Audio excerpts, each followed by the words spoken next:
Happy Friday. Thank you for joining us. So we're just here to help close everyone out after what I can only assume is a couple of amazing days of networking, mentorship, and a lot of PowerPoint magic. So thanks for joining us. My name is Shana Bryant. And I'm Kari Toyama. And we're here from Private Division.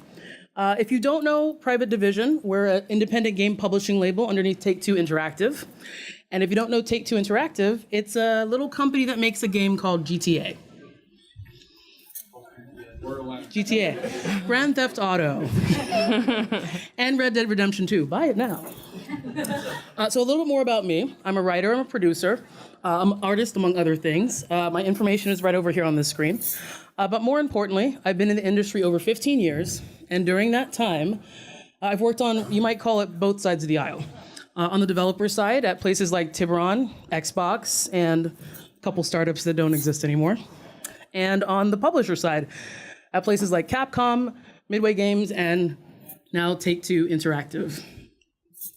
Hi, I'm Kari. I'm a producer and also a game industry veteran. I've been doing this for over a decade. And like Shanae, I've also spent time on both the development side and the publisher side of the business. I worked on the first-party publishing team at Xbox for many years, and then the rest of my career was spent on dev teams at Bungie, PopCap, Valve, and an indie startup called Atom Jack. And if you didn't catch that, Shanae and I are both senior producers at Private Division in Seattle, in our Seattle office. Right. So now that you've met us, let me give you a little bit of a heads up. We like interactive workshops. Yeah.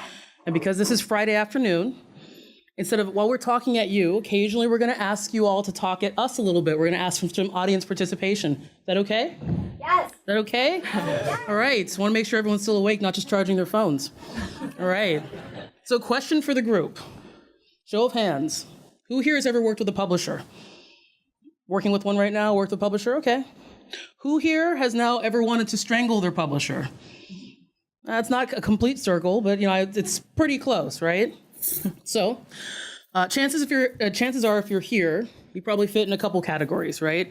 You're working with the publisher, you're thinking about working with the publisher, or you're wondering why the heck you should ever work with the publisher again.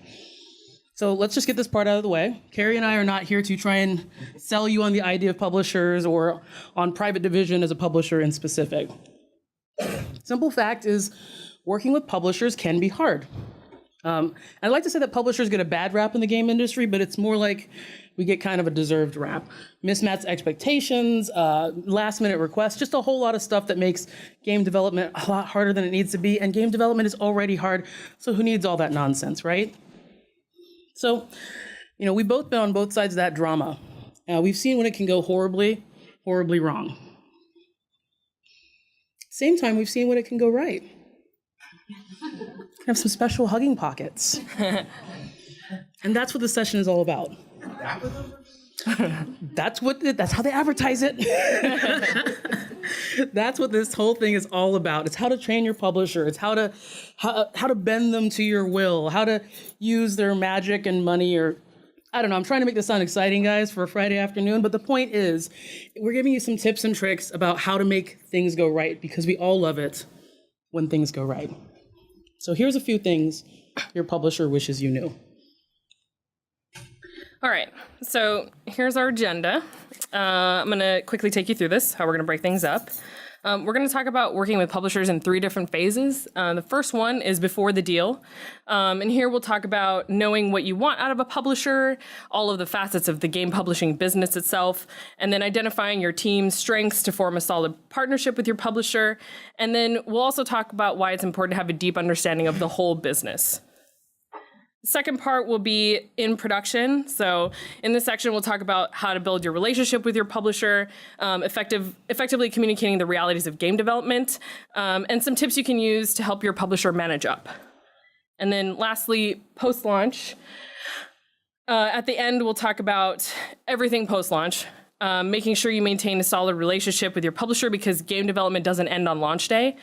And at the end, we should have time for Q&A. Hopefully. All right, phase 1, you're looking for your publisher. We're gonna kick things off with one of the most important points we're gonna cover today, and that's to know what you want and ask for what you want. Okay, so pitching is often the first step in your relationship with your publisher.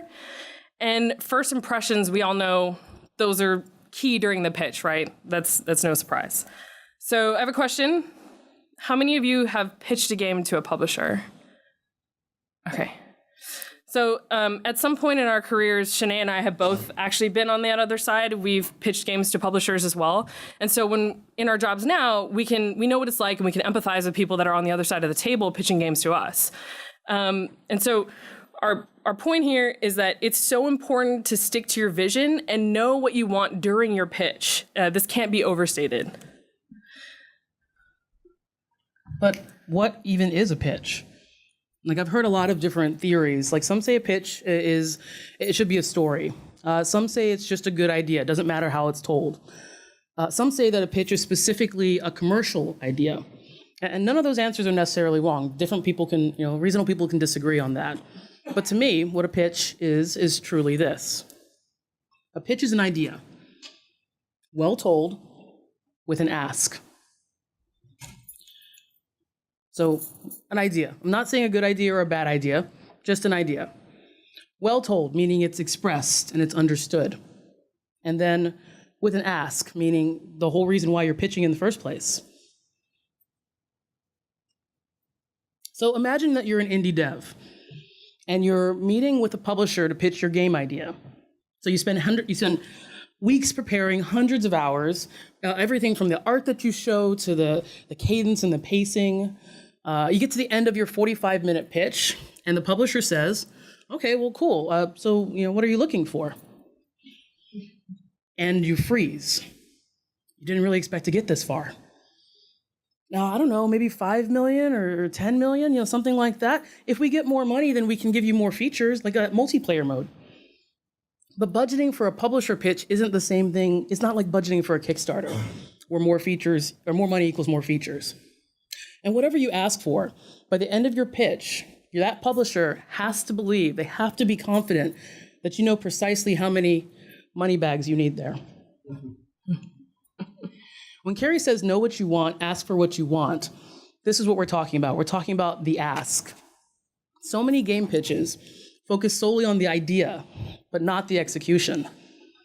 The ask is what connects those two. It's what empowers it. It's the reason. It's the whole reason why you do a pitch, whether to a game publisher, a journalist, a panel of judges, or a prospective job candidate. All right, another question. Does everyone know what a P&L is? Okay, so if you're unsure, I think there's a couple of people that didn't. It's a profit and loss statement that summarizes your revenues and expenses generated by your company or your project. How many of you have P&Ls for your project, or have you built a P&L for your project? Okay, so like half. All right. We could probably cover P&Ls in an entire talk, but Shana and I might fall asleep, so we're not going to go too deep into it, but I'm going to touch on the high-level important stuff. On the publishing side, we have a P&L for each game/project that we're working on. And whenever we're making a monetary decision on a project, we use the P&L to inform those decisions. So example is if we're thinking about localization for one of our games and we're choosing which languages the game should be localized in, the publisher will do like a cost analysis based on the projected number of players in that region, and then we'll cross-reference that with, to make sure that it's in line with the current P&L. That's just an example of what we use it for. So our pro tip here is that if you own a studio or you run your own project, it's actually a good idea to build your P&L before you partner with a publisher and have that ready, during the pitch phase, because that way you can make an accurate assumptions based on the deal that you're presented by them. All right. So Shanae gave us a great overview of game pitches and what publishers want to know during the pitch. And I think it's safe to say that we all know that during the pitch, publishers are going to also ask about the budget. So 3 questions that we ask. How much is it going to cost? How many people do you need? And how long is it going to take? And if the publisher is interested in your game and your idea and your team, the first thing that they're going to do is go create a P&L. And if you already have one, you're more informed and can ask crucial questions during the courting process. for lack of a better term. And so we highly recommend doing this before you're pitching to publishers and investors too. So, and then the other last thing is, as a publisher, we view the P&L as a living document. We revisit it throughout development. We update it all the time in the prototype phase, in production, and in post-launch. So as a rule of thumb, the closer you get to game launch, the more accurate the P&L becomes, which is why it's important to update it. All right. Next up, I want you to ask yourself a question. How much do you really know about the publisher side of the biz? Like, what does a publisher even do? And that's a question I'm asking everyone. Does anyone have any ideas? What does a publisher do? Just shout them out at us. Finance, marketing, distribution. Finance, marketing, and distribution. Anyone else? QA. Sorry? Contact with platform holders. Yeah. Anyone else have any ideas? Sorry? Analytics. It can help you reach new markets you might not understand before. That's really good. Yeah. Awesome. These are better answers than I thought I was going to get on a Friday. Thank you, guys. Thank you, everyone. All right. So, by the way, in preparing for this, I did a Google search because I was really interested in what the internet knew about game publishing. And I'm happy to report I was not disappointed. Not because the answers were correct, but because you check this out. So, this site right here, it starts off well, but it kind of quickly goes a little sideways. It says things like, you also weigh in on creative decisions. Okay, that's fair. That's something that happens. A lot of time this causes tension between you and game developers. Also true. Anything creative can cause tension. But you write the paychecks, so your say goes in creative decisions.